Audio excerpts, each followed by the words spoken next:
Welcome to Dynasty. My name is Lele. That's Maya's girl.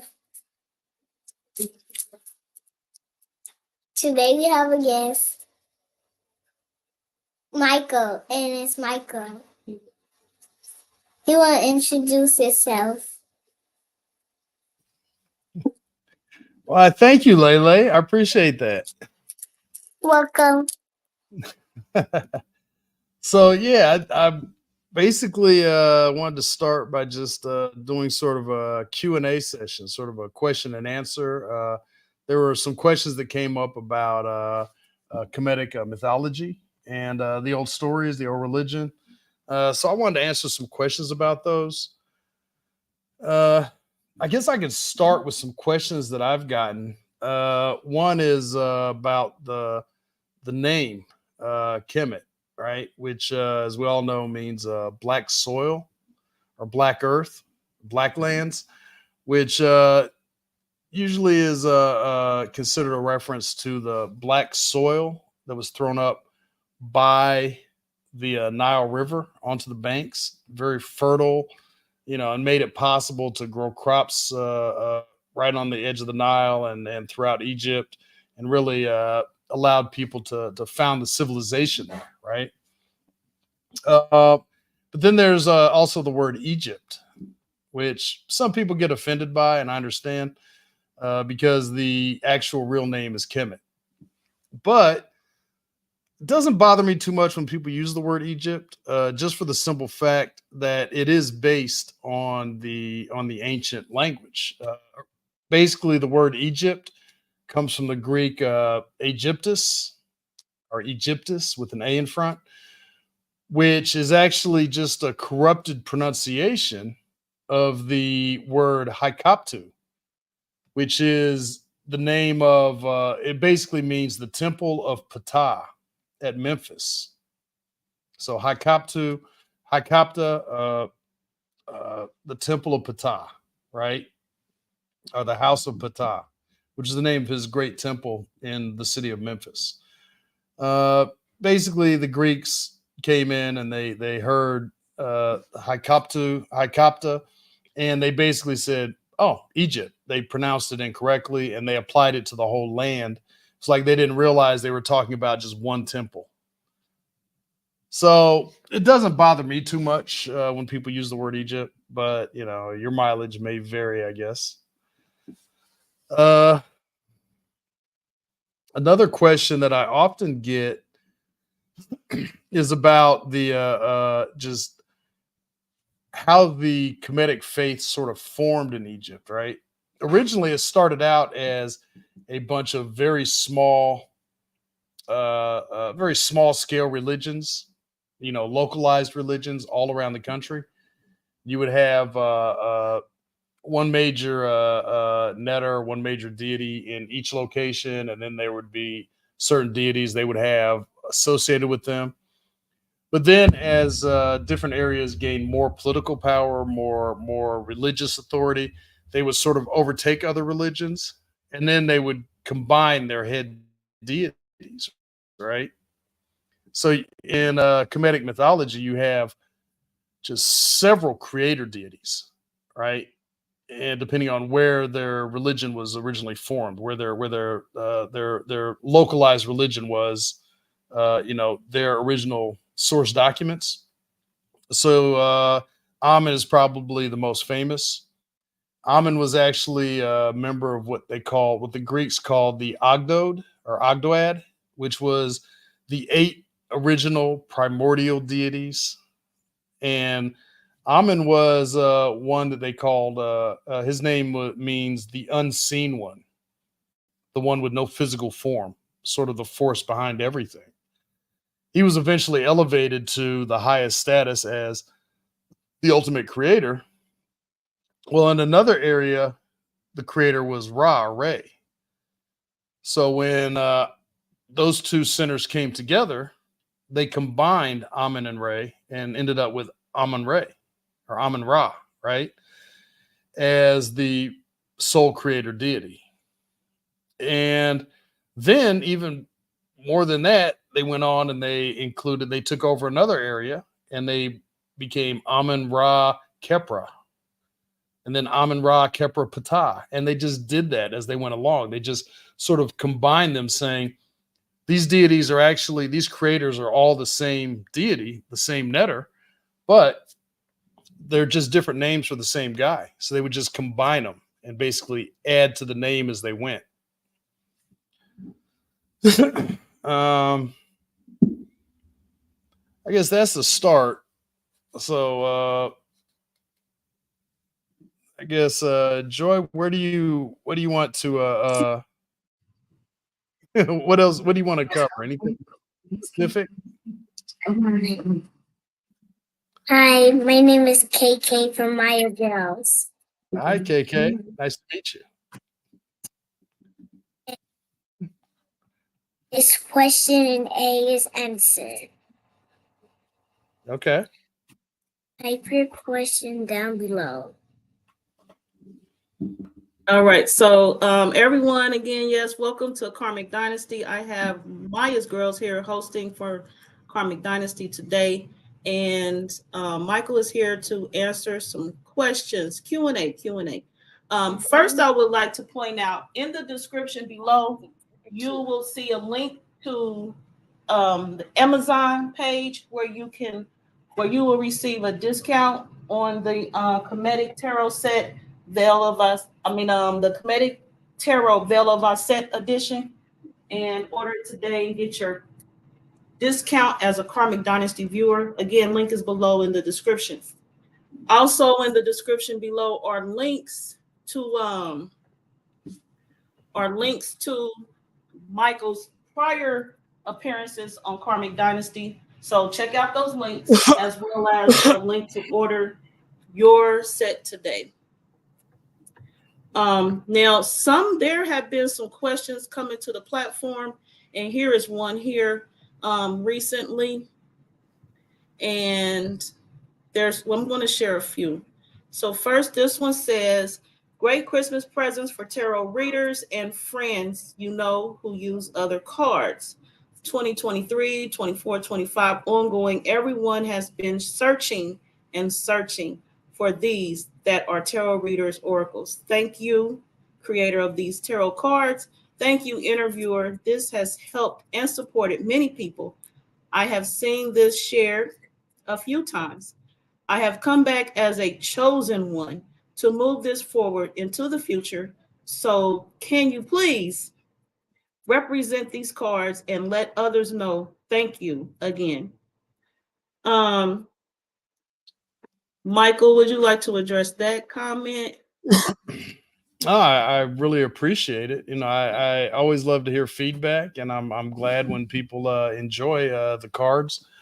The cards are actually I guess just my way of trying to help spread the information about the the ancient Kemetic faith. It's a lot of fun. I really enjoy the old stories, the old tales, the old history. There's so much interesting stuff in there, and this was just to me an interesting way to kind of share that knowledge with everybody. Okay, exactly. Very good. A way to share the knowledge with everybody. I definitely always have appreciated Michael sharing as much as he does, including being here today. Right now, this next comment says, it's a lengthy one. Let me hear. Hold on, y'all. Let me share just this screen.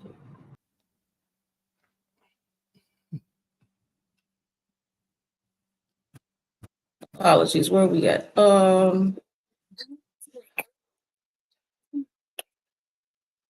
Here, let's see. Okay, so this comment says, let's get this centered, not right nor left.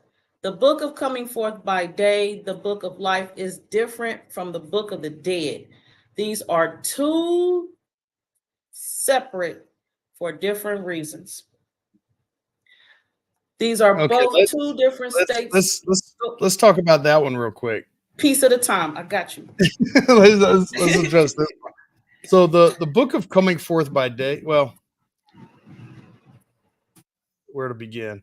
Okay, so the Book of Coming Forth by Day is the actual name. It's the actual correct or the most correct, right, translation of the title of the book, Ani's book. We'll call it the Kemetic Book of Spells, the Kemetic Book of Scroll of Magic, whatever you want to call it. But it's the most correct translation of the name that we have, right? Book of the Dead is actually a name that the original, I guess the Europeans that encountered when they encountered it for the first time. These ancient books of scrolls of spells, these ancient books. When they encountered them for the first time, they translated the title as the Book of the Dead. Well, we know now that that was actually not a fully correct translation of the title. They messed it up, right? However, it's become the most popular title because it was the first title. So the Book of Life is another interesting one. There's actually a book called the Book of Life, and it's another translation of, as the title says, it's a translation of the Book of the Dead from around 2005, if I remember correctly, by I don't remember the author's name. But basically, he translated the title as the Book of Life, which is more correct than the Book of the Dead, but not as correct as the Book of Coming Forth by Day. So they're actually all the same book. Now, in the movie The Mummy from 1995, right? Which, by the way, is a pretty good movie. It's interesting. They actually got a couple of real historical ancient Kemetic figures in there. But in reality, they actually live, 1,000 years apart from each other. But, they kind of threw them in there for their plot or whatever. And it's a very, very Christian Bible-based movie. A lot of allusions to stories from the Bible in that movie and that kind of stuff. But at the end of the day, they had the Book of the Dead and the Book of Life as two separate books that sort of counteracted each other. And that was more of a plot device than anything. It doesn't have anything to do with like real life, right? I mean, Paramount Pictures, The Mummy, it's not really a primary source for this type of stuff. All right. So basically, they all refer to the same thing: the Book of the Dead, the Book of Life, the Book of Coming Forth by Day. They all reference the same book, which, by the way, the Book of Coming Forth by Day, when it was written, there's no single copy of this that you can point at like you can with other religious texts, like the Bible or the Quran or any other, the Torah, any kind of books like that. There's nothing that you can actually point at and say, this is the official, ultimate copy of this, right? Because what happened was each person who could afford it, right, would have their own copy written and personalized to include spells that they thought would be important, right? Things that I think I will encounter when I'm trying to make it to the afterlife. These are the things that I need in my version of this book. And by the way, put my name everywhere in it. I want my name filled in all the blanks everywhere.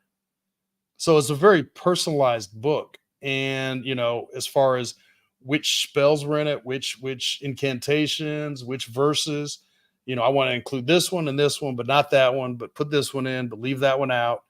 And they also said, go ahead and, while you're at it, put my name everywhere in here, right? So when I read these spells, I'm literally reading my name into it, right? And we've seen that several times now. There's been several good copies of the Book of Coming Forth by Day found, and each one is very personalized to an individual. All right, so I guess we'll go on to the next one. Sorry about that. It's good. It's good. We here for Q&A. We came here to hear you today. So definitely this comment again is on the Karmic Dynasty platform in my notifications. So the next part of this is there are both two different, these are both two different states of existence. And Aset did not steal any power from any man or spirit, etc. This was her own power. Okay. All right. So let me address this one real quick. So this actually refers back to the story where Aset basically tricked Amun-Ra, right? She basically created a poisonous, venomous snake using clay, using mud, right? And this venomous snake, she basically set it loose in the garden that Amun-Ra used to walk in the mornings, and it bit him on the heel and, poisoned him because it was made from his essence. So therefore he had no defense against it, right? It was essentially part of him that poisoned himself, right? She just set it in motion. The reason she did this was so that she could gain his power, right?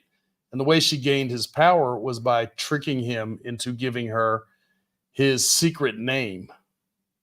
When she got his secret name, and name-based magic is very widespread, ubiquitous, throughout all of the all religions, right, all around the world. For instance, just as an example, right, Christians, when they read the Bible, there's a story in there about Jesus casting out demons, right? When he encounters the man who's possessed by a demon, the first thing he asks the demon is, "What is your name?" Right? The demon says, "We are Legion." Well, why does he do that? Why does he ask him his name? What difference does it make? He's a bad guy. Why do you need his name? Because there is, in name-based magic, if you know the person's name, their true name, you have power over them, right? And by gaining basically by getting that information, like, this is your name, right? This is my name. Now you know my name. Now you can control me. Now you can make me do whatever it is you want me to do, right? You can make me give up. You can make me do this, do that. You have control over me. You have control over my power, right? Just as an example, I mean, if you walk through the mall, if you hear someone say your name, right, you might immediately turn around, even if they're not talking to you, right? It's just that power of the name. You hear your name and you're automatically like, "Oh, who me?" Right? But on a side note, basically, the reason she did this, right, is what's important. She didn't do this just because she was a bad person or devious or anything like that. The reason she did this was because Amun-Ra was on the earth at the time, and he was literally killing his own creation because his power was too great.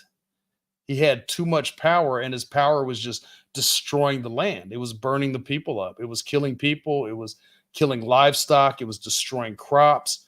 He just had too much power to be on earth. So she needed to get him off of the earth. She needed to get him away from the earth.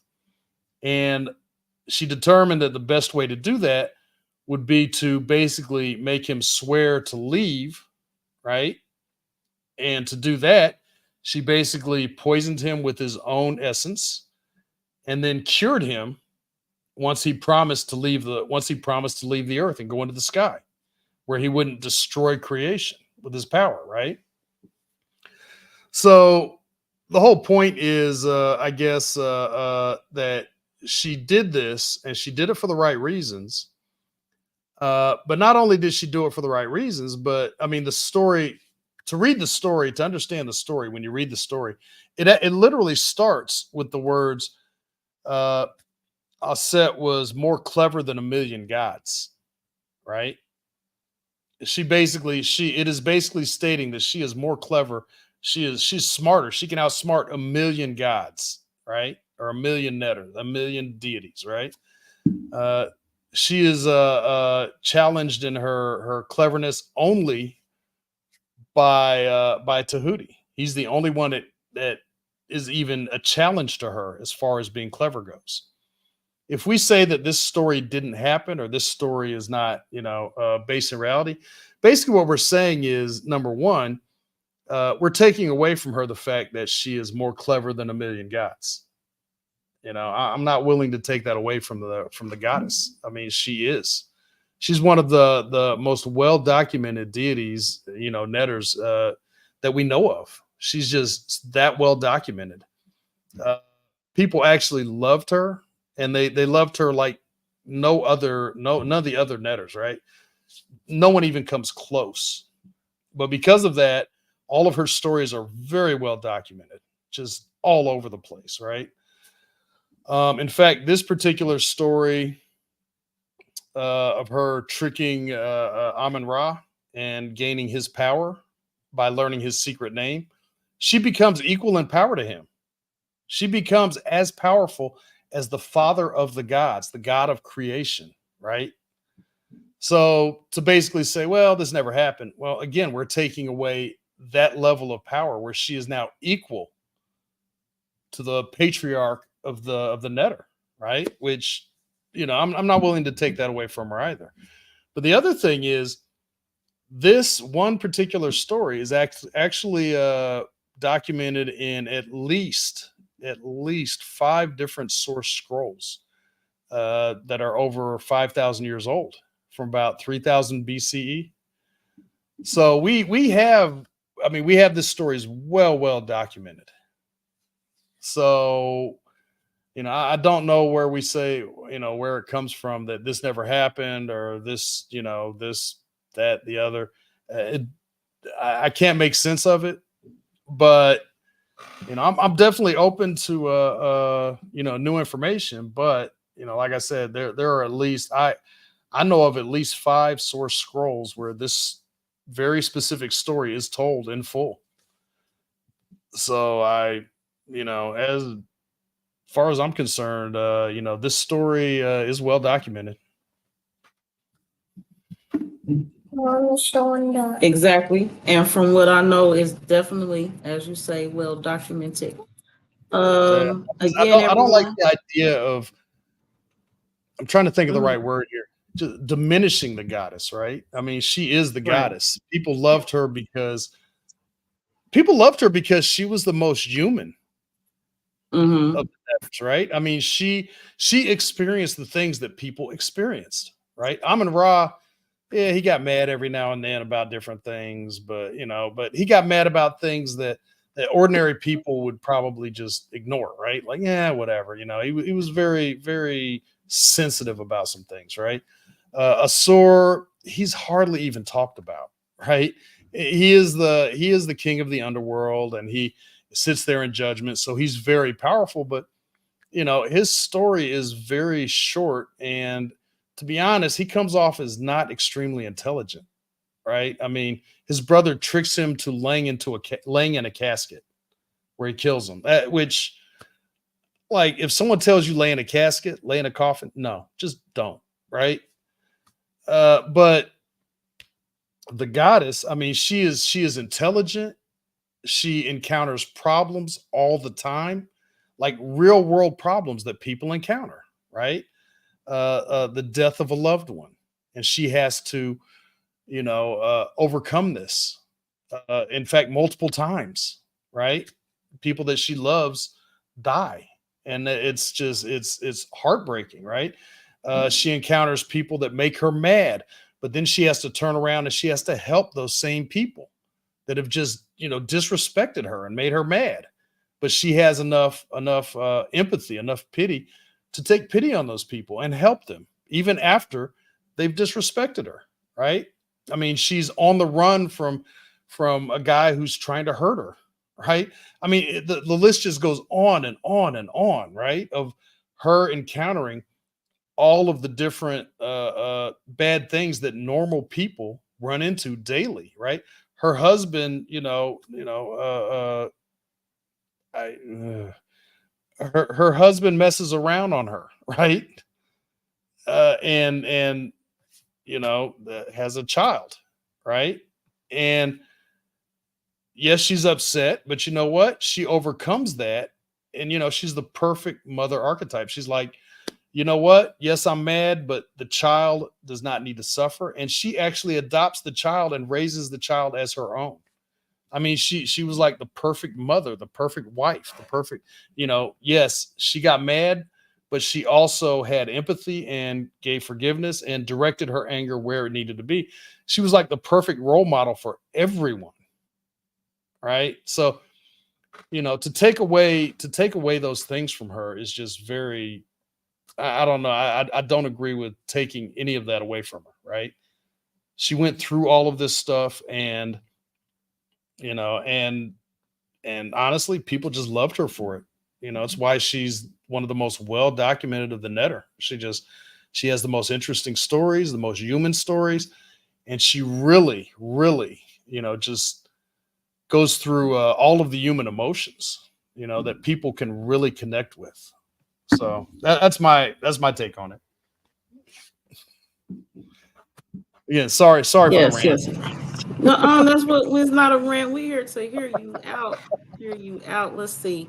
So the next part of this says, I am sorry to disappoint anyone, but there has been many false indoctrinations of the original story, and the fellowship back then did try to silence the woman and overthrow the source mother and other feminine aspects of life after that. Tarot and oracle or light wizard will tell you the truth or lie detector. Many people do not know about this, not just the occultist. It is no secret to many people. Know and more are getting to know the truth. To know, you can even do a tarot reading about that also, or if you are into oracle cards, to clarify the truth based on facts. No power was stolen from man. Aset has her own power by the universe, and it was not given to her by man, nor did she steal this. That is 100% force. Okay, the part right above that, I'm not sure what to do with any of that. It's I don't know what any of that means. Right. But this part right here, no power was stolen from man. I agree. No, she did not steal any power from any man. She took the power from the the the the king of the netters, the king of the Netero, Amun Ra. She took his power, and she became equal in power to him, right? By learning his secret name. So, to say that she was not equal in power to him, I'm not buying it. I mean, she raised her son from the dead, right? In one story, she literally stopped the world from moving. When Heru was killed, she literally stopped the sun in the sky. It could not move anymore. She used her powers to stop time until the Neteru came down and raised him from the dead. She forced their hand and made them raise him from the dead using her powers to stop the world, literally stop time, right? And she wouldn't release it until they raised him again. So, I mean, it's to me that's power, right? And that's like the ultimate power. But she was equal in power to Amun Ra. She had all the same power that he had after that incident. But trying to take that away from her and say, well, no, she didn't do that. Well, that leads down a road where, number one, we're literally saying none of the documented stories were documented, right? Like none of these things were actually written down when they actually were, in several places, right? Over a long period of time, thousands of years ago. But the other thing is to say that she did not have these powers, she did not have this authority, she did not have any of this, she wasn't that clever, she wasn't. It makes no sense to me, right? I mean, I'll be honest, I love the goddess. She's one of my favorite netters. She's just, she's, she was second in wisdom only to Tahuti, equal power with Amun Ra. She raised her son from the dead. She raised her husband from the dead. I mean, it's like literally just unparalleled. So I don't know where that particular thing is going. But no, I agree. She didn't steal anything from any man. She didn't need to. She had the power of equal to Amun Ra. Why does she need anything from a man? I'm sorry, come on. Okay, The so next part we have is speaking about the Sphinx. So I'm gonna share that information. I know the Maya's girls over here getting their questions for the Q&A prepared. They're looking at the 2 books that come in the set that you have that people can get on Amazon at a discounted price. So go to Amazon, links in the description, and get your set today. But discount code 20 Karmic, no spaces, just 20 Karmic. And that should actually take effect in about 30 minutes. I think it starts at 5 p.m. Oh, that's good and great information. I did forget to say that, so thank you. Yeah, this person was talking about the Sphinx. I'm working on this. Okay, y'all can see that. Working on this sizing here. Here, I'm gonna read it off my phone while I find it. So it says the truth about the Sphinx and the main Sphinx on the Universal Akashic. What's this? Universal Akashic Record Blueprints Life. I'll read ahead so it didn't make sense. I'm gonna start over. I'm like, what's this person saying? My bad. The truth about the Sphinx and the main Sphinx on the Universal Akashic Record Blueprints Life is not a male in the land of Kemet. There is more than one. This really needs to be notified. We are in the years of revelations. I am not a Christian, nor am I joining any religion due to the indoctrination of the Roman Catholic Church and the Knights Templars and the Fellowship movement. It is a shame the amount of females that have tried to erase from our story, not his story. Hint, hint. Fellowship statement right there.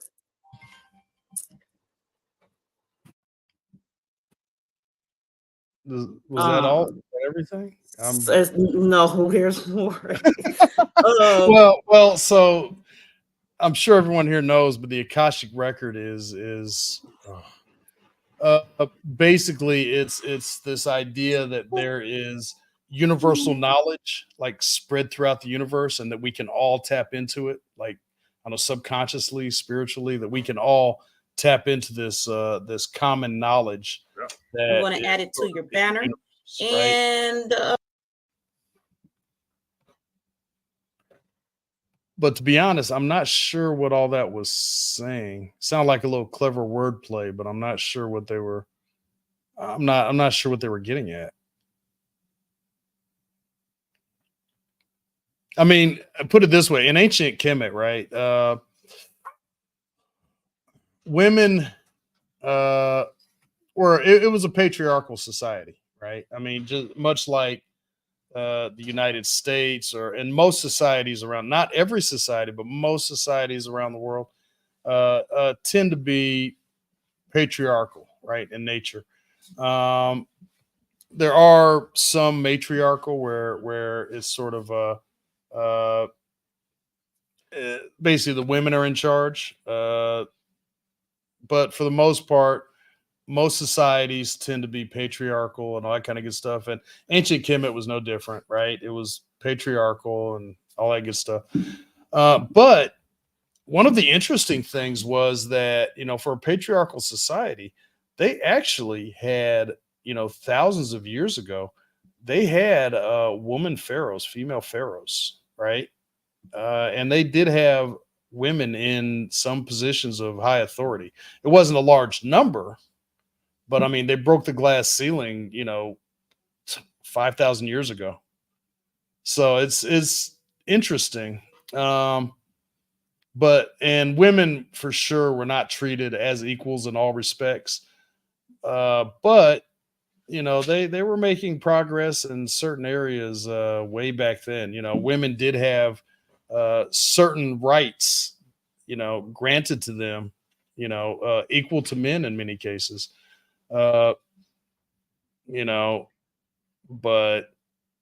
But it's the same story, right? Women were treated as, if not completely second class citizens, they were treated as lower than men in a lot of respects. And that kind of persists today throughout the world, which, I mean, we got to fix that. That's kind of crazy. But anyway, yes, they suffer Anyway, the same problems then that we suffer today. Things have gotten better, but they could still be a lot better. exactly. This person goes on to say a number of programs were looped and people were enslaved and beaten into trauma to continue false information dealing with religion, i.e., Christianity, etc. The ancient Kemetic system originated with spiritual science and high level of mathematics.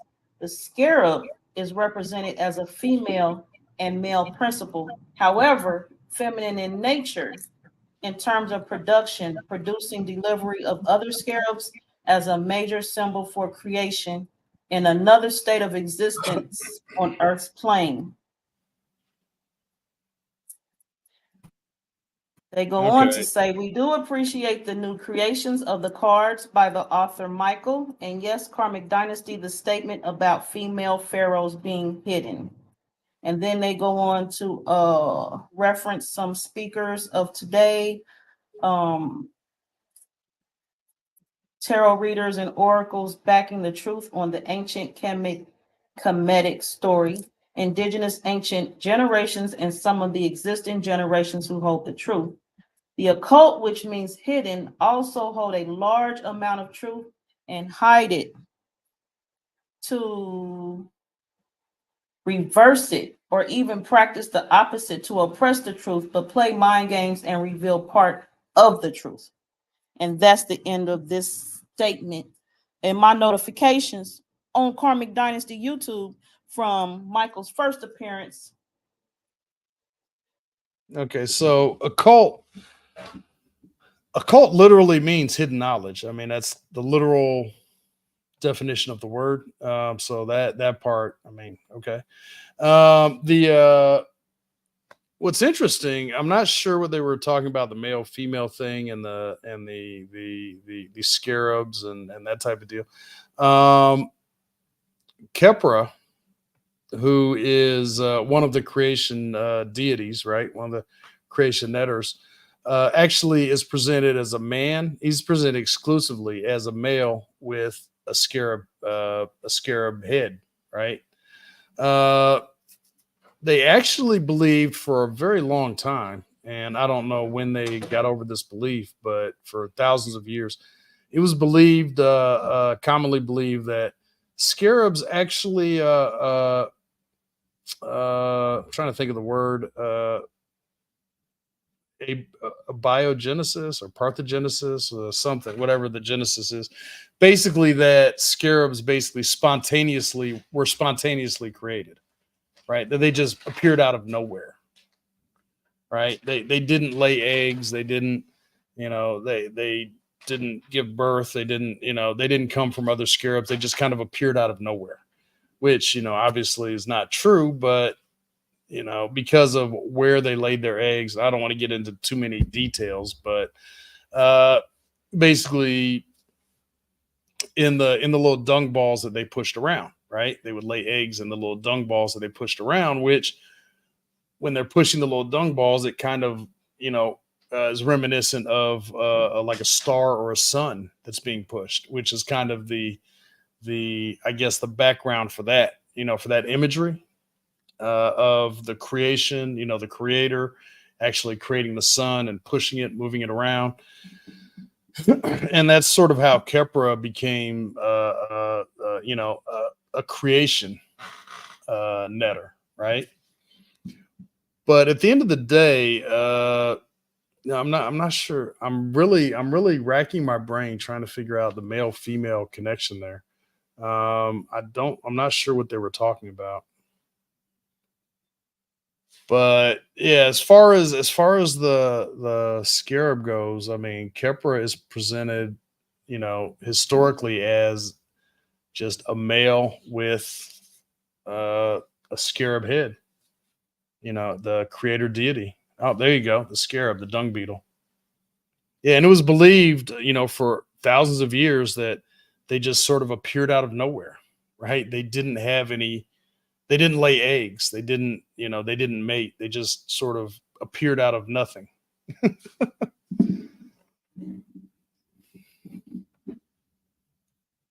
Yeah, that's I appreciate you addressing that because honestly, when I read those notifications on my YouTube channel, I immediately went to your inbox, not to intrude, but I was like, uh, what does this mean?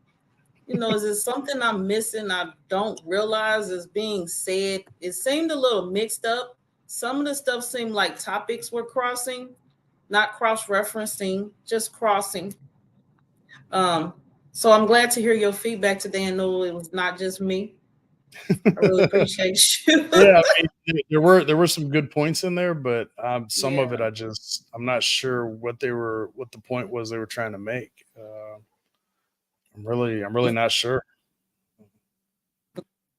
Are you answering questions today about the set? Your Oh, absolutely. Yeah. okay. Any questions at all? All right, so the Kemetic Tarot Veil of Aset edition. KK has a question here. She is once again looking through the tales of the goddess, as well as the other one, the Kemetic Tarot. Huh? Hold on. Okay, well here you look. Yeah, she's in the other book, and she's wanting to ask you questions about the cards. Okay. Go ahead. You have to show them. Show everyone. What does this mean? What does Ani mean? Oh, Ani. Okay. So in the card deck, he is what we call the fool, right? He's the traveler, the man who's, or the person I should say, who's making the journey, right? And the tarot cards are really sort of his story. All of the cards together, it's sort of his story. And however you lay the cards out, it sort of tells his story and about his adventure, right? But he's the main character, basically. Yep, that's him. And as you can see, he's sort of making his way through the duat, through the underworld at that point. And we get him from the original. Well, I shouldn't say the original. From one of the best copies of the Book of Coming Forth by Day that was ever found was his copy. It had his name in it, and it's just like a beautiful copy. It just absolutely just beautiful. Lots of information. The artwork is wonderful. In fact, the artwork behind me is from the Book of Coming Forth by Day of Ani. So he's not in this picture behind me, but well, I take that back. Yes, he is. He's right here. Here. That's him right there, getting his heart weighed by Anubis on the scale. And yeah, he basically is, and this is from Ani's Book of Coming Forth by Day, but basically he is having his heart weighed right there, and then he'll move on to the next stage, right? Assuming he passes. If his heart is lighter than a feather, then he'll basically, then Tahuti will record it and say, yes, this guy gets to pass. If his heart is heavier than a feather, then Tahuti's going to write that down and then feed his heart to Amet, the beast. And he won't go any further. So yeah, it's basically he's the hero of the story.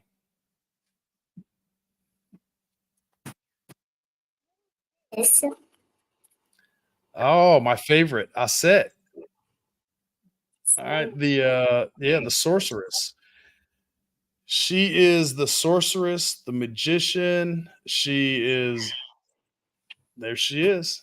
She is powerful, magical. She has all of the magical symbols with her. This goes with her too. And she like I said, she is one of my favorite characters. Just one of my favorite netters. She just is powerful, smart. Aset and Asur, the lovers. So one of the greatest love stories ever told. Basically, Aset and Asur were husband and wife, the king and queen of the Netters, and king of queen of Earth, basically. And he was murdered by his jealous brother. And she basically brought him back to life, essentially with her love. Sort of the power of love type of deal. Yeah. She searched the earth to find his body after it was scattered and put him back together and basically raised him from the dead.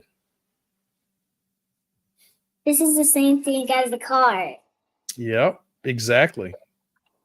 Is this right here? Yep. Yeah, that's actually one of my favorite images is just Asura and Aset. She's basically taking care of him. As you can see, she's actually represented in a lot of artwork with wings, and she's represented also with cow horns. The cow horns are generally given to female netters as a sign of motherhood. Their maternal powers, right? And the wings are given to Aset and her sister, Nebuchadnezzar, primarily, although others also have them, but they're really associated with them because of their power to turn into birds, their power of flight. And in this case, she's using them to protect Asur's body. She's wrapping her wings around him. That one you just showed is Tahuti, the netter of wisdom. Yeah. He invented writing. He invented magic. He invented math, science, geography, everything. Very smart guy. Amun-Ra, the emperor. Yep. The patriarch of the netters, the ultimate creator, the grandest creator. His animal, his primary sacred animal is a hawk.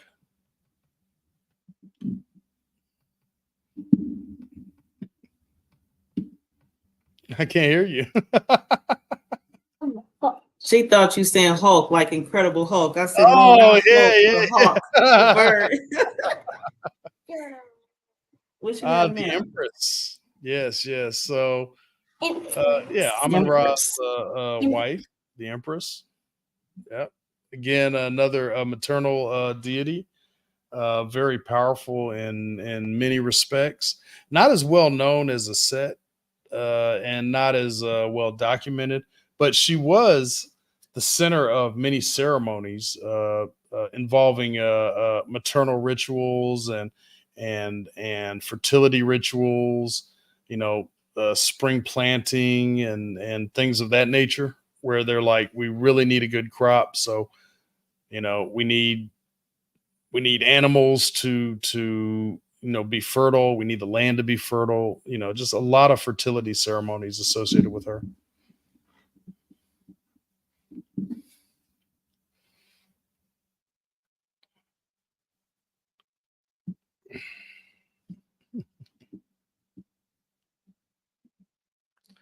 Nebuchadnezzar. She is Aset's sister. Again, not as well documented as Aset, but there was a big family dynamic going on there where she basically cheated with Asur and ended up having his child, who, by the way, was Anpu, or as the Greeks called him, Anubis, right? One of the original deities, the jackal-headed deity of the underworld or death. And rather than seek revenge or get angry, Aset basically adopted him and raised him as her own. So, a tale of betrayal, forgiveness. I mean, just a love story, just really, really classic themes.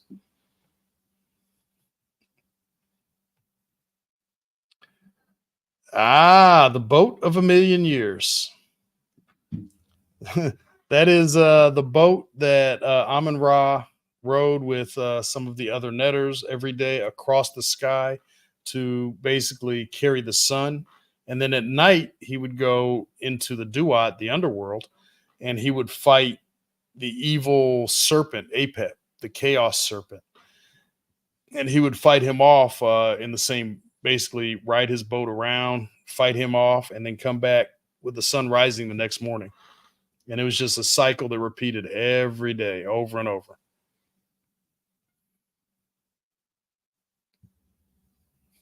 I'm noticing that all the cards that she's shown you are the purple ones, the royalty. They list more royalty in the color code for the set. Oh, yes. The purple cards are the royalty cards, so they're all color coded. So except for Ani, she didn't show all. Ani is gold. Yeah, white. He is the full. He is kind of separate. Mm-hmm. This is white. That's a white card, and that is a card. The white cards are the sword cards. They actually have swords on them. And they're white because they represent air. Sekhmet. Sekhmet is another netter. She is very powerful, very, very strong, lion-headed goddess. And she represents strength in this deck. One of the main stories about her was how Amun Ra got upset at mankind and said, people are evil, people are bad, so I'm going to get rid of the bad people. So he sent Sekhmet, his daughter, or his eye, right? She's known as she's one of the goddesses, one of the netters who's known as the Eye of Ra, or the Eye of Amun Ra. He sent her out to basically get rid of all the bad people.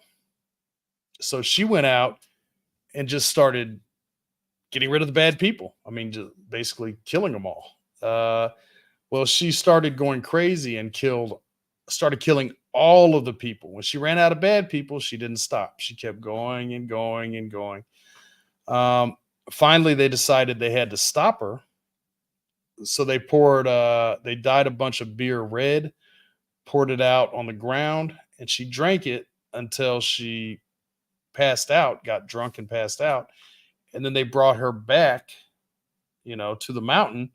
And when they brought her back, to the palace, she woke up and she was changed into the goddess Hathor, the more gentle side of her nature.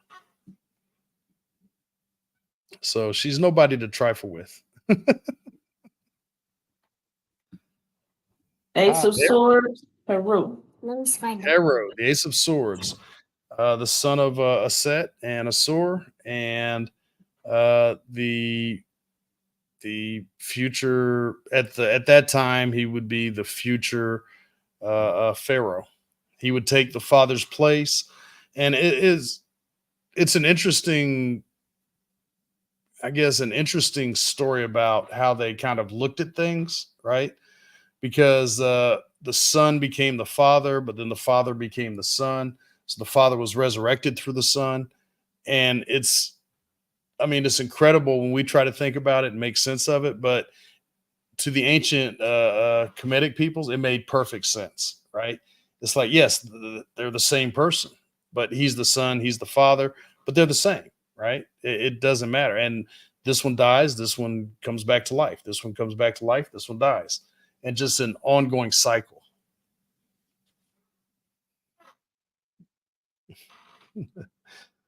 That guy represents sort of the primordial chaos of the universe, just sort of the his name was Newt, and he basically represented the void.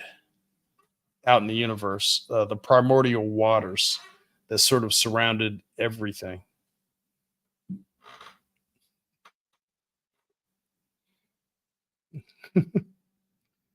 Ah, And Well, there was a Karmic Dynasty presentation on Best, so I'll have them watch that video, The Guardian. Bess, he is one of my. He was actually one of the most. I mean, not much was written about him. There's not a lot of stories about him, but Bess is actually one of the was one of the most popular netters, one of the most popular household deities. Uh, you know, in ancient Kemet. In fact, images of him have been found all over Asia. I mean, seriously, just everywhere, right? His sort of image was sort of spread everywhere.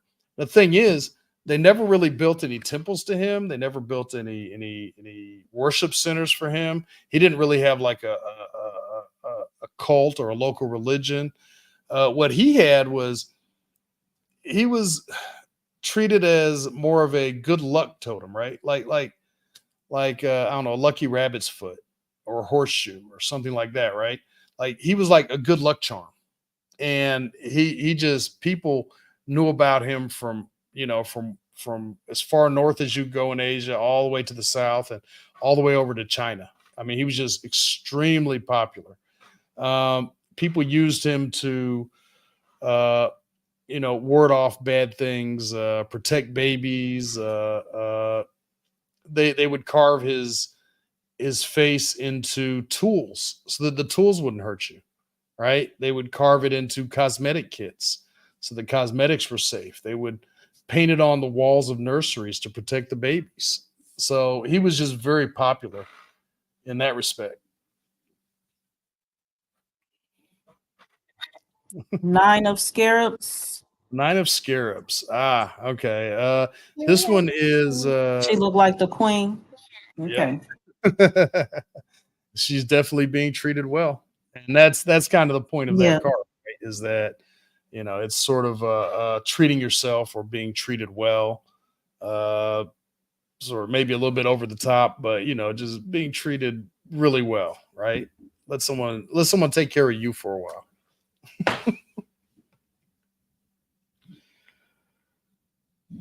All right. So Okay, I guess well, Maya's girls, they don't have any other questions. I have a question. You have a question? yeah. What is the question, Layla? I mean, KK. Let's see. What is this angry guy? Angry guy, warrior of Oh, scepters. Warrior of Scepters. Okay. So the He's a warriors red are card. there. Oh, Yeah. I And see. the red ones are scepters. So that guy actually, so the Warrior of Scepters, he's a guy, he's a soldier, and he would used to fight in wars for the Pharaoh, right? His scepter is actually what they call a mace, which was actually a military, combat thing. It basically a stick with a big rock on the end, right? That they would just kind of bang people around with. But in fact, the most famous one's probably the Scorpion Mace, which had a whole story kind of carved into it. They kind of told about the pharaohs, how he conquered these people, and how he captured all their cattle, and he defeated their armies, and all this kind of good stuff, imprisoned all these people. But the Scorpion Mace head is actually one of the most famous maces. But the mace actually became a symbol, sort of. It became another scepter, which they had dozens of types of scepters, but it became a scepter that a ceremonial role for the pharaoh as a symbol of his military authority, right? Like he's like the commander in chief, so he needs a weapon to show that he has authority over the military, and that's where the mace came in. They had just very highly decorated, you know, rocks on the end of sticks, right? Carved smooth with writing on it, pictures, hieroglyphs, all that kind of good stuff. So that's why that one's a scepter. Layla, you have 2 more questions. What's your first question? Why she look like a snake and she is a snake?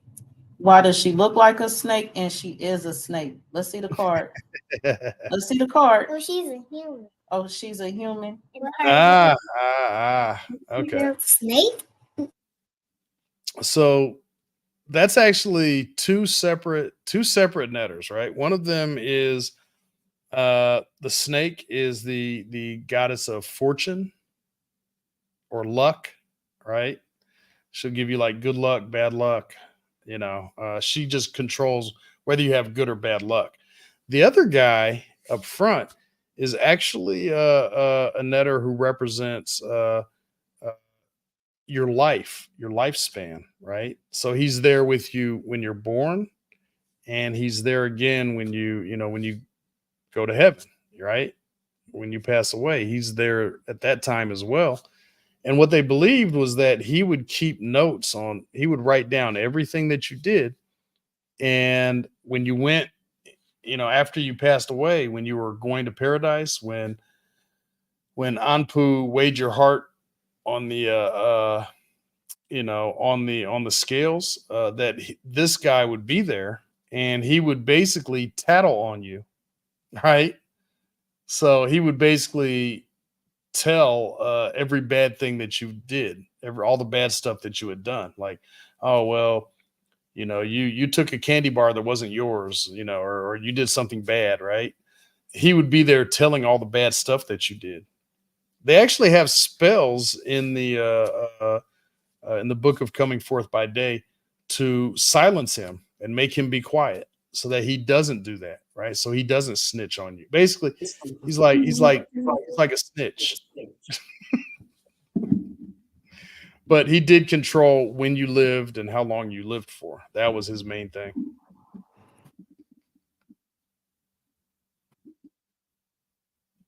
Go ahead. Can't King of see that. Scarabs. I can't see his name, but that pharaoh. Pharaoh Amenhotep III. Amenhotep. Okay, so Amenhotep was actually one of the most successful, financially successful pharaohs of all time. Under his reign, there was a lot of great artwork that was produced.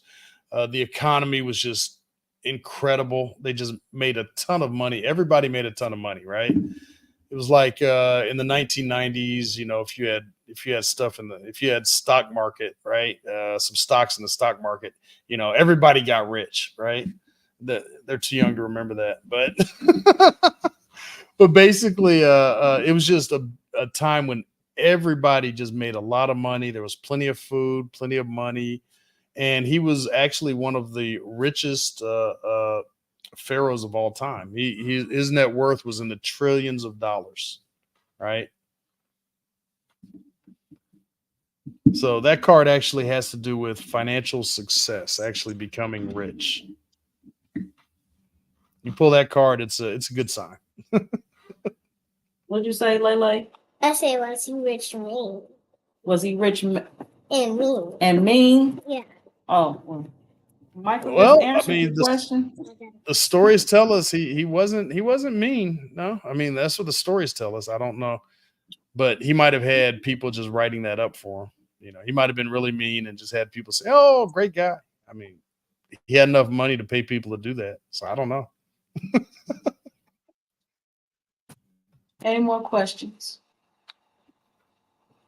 What? Okay. Say, How did everyone enjoy the show? That's a great question. How did everybody enjoy today's show? And I want to say thank you. Yeah, tell him thank you. Thank you. Thank no problem. Thank you. Dynasty. Thank you. Yes, for Karmic coming Dynasty. here. Thank you for coming here. Bye bye. Yeah, thank you everyone, and thank you guys. Thank you, Lele and KK. And thank you, George. Welcome. Oh, you're welcome. Every time. Michael, was there anything else you want to talk about today? Because the girls, they're about to leave the panel. No. Okay. Well, before we hop off, I just wanted to tell everyone thank you, and I've actually randomly picked a couple of winners for prizes. So I don't know if they want to give you their addresses or whatever, then I can ship some stuff out to them. Okay, prizes. What Yeah, prizes? yeah. So K Croftus 99. Yes, Kai I'm going to Creatress. send a copy of the Kemetic Tarot. Okay. Michael Passio. Michael Phoenix. Michael Phoenix. Yeah, I'm going to send a Michael copy. Passio. Oh no, Michael Passio. Michael Passio. I'm Yes, gonna I see send a him. copy of the astrological dice. And Very Sia Dewerson. Wanted Shay to send. Dorson. Is it Shay? Yes, Shay Okay, Dorson. okay. Shay Dewerson. I wanted to send what is it? The girdle of Aset. Basically, the little well, hell, I don't even have. I have to grab one. Basically, the little Tayet, right? TJET. It's a little good luck sort of symbol. It's known as the girdle of Isis or Aset. The girdle of Aset or the knot of Aset. So I don't know if you can collect their addresses, then I will then I'll send get them over to me. I will send these out to them immediately. All right, so I will do that. I will communicate with these people and definitely be in touch with you with their information. All right. And so surprises, gifts, that was definitely a surprise. You have any other surprises or anything else we need to know before you leave today? Not for me, no. I think that's it for me. Unless there's any other questions or comments or anything else. No more questions, no more comments. I'm here today. Hi everyone. Hi. So definitely thank you, Michael, for being here. Everyone, again, welcome to Karmic Dynasty. It was great to have you all here. And we will be leaving right now. And oh, check your notifications. Be sure to be aware of when we're coming on and when Michael's here, when he'll return. It's been a little while since he's been here, but he's a very busy, creative man. I will out in the world where y'all can know more about him, even more than what I know, but I know he's greatness in creation form. He has some other things he's working on. I'm waiting on that big surprise to launch. I definitely will be here on Karmic Dynasty talking about it. But everyone enjoy yourself until next time. Thank you for your time and space today. All right. Where we at? Yeah.